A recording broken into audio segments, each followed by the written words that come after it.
and the others got to the edge of the wood and saw a short, stocky figure. He had long hair, and straight down the middle of his head was a blonde streak. On his back was a tool chest. On his right hand he held a staff.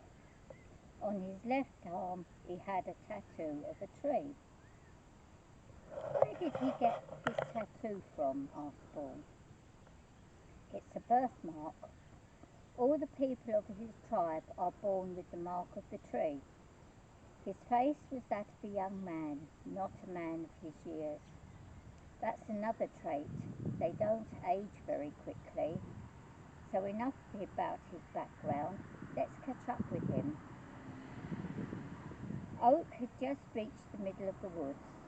The others watched him strolling along without a care in the world. Then, from nowhere, hordes of the tree dwellers jumped out at him. "Oh, so you want to play, do you?" Oak raised his staff, and just to confuse the poor creatures totally, he sang a little ditty. "Wood, wood, do these creatures good."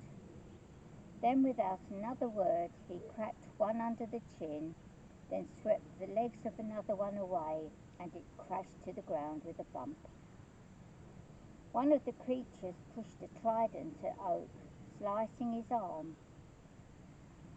"You little sod," he shouted, then smacked it round the back of the head. "That's 3 down and far too many to go." So he raised his staff to eye level and said, "Look, my impression of a windmill." Then he spun his staff round in front of him. The creatures were again hypnotized. He suddenly brought the staff up fast and caught 2 of them under the chin.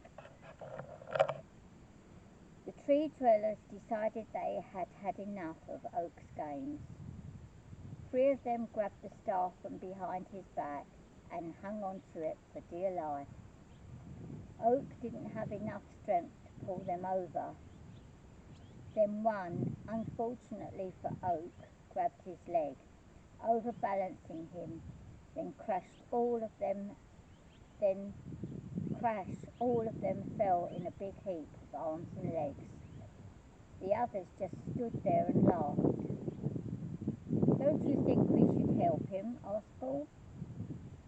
"No, let's wait and see what happens next," replied Hawk. So Fox took an arrow from his quiver and placed it in the bow, just in case it became necessary to use. The tree dweller pinned one of Oak's arms down with the trident, then the other arm, and finally his legs. He was as helpless as a newborn baby. Now it was the creature's turn to have fun with Oak, prodding him with their tridents and making him jump and squirm like mad. "Let me up, you little hobgoblins." The creature seemed to understand what Oak was saying, which puzzled him because he could not make head nor tail of their squeaks and whistles and a sort of rasping sound.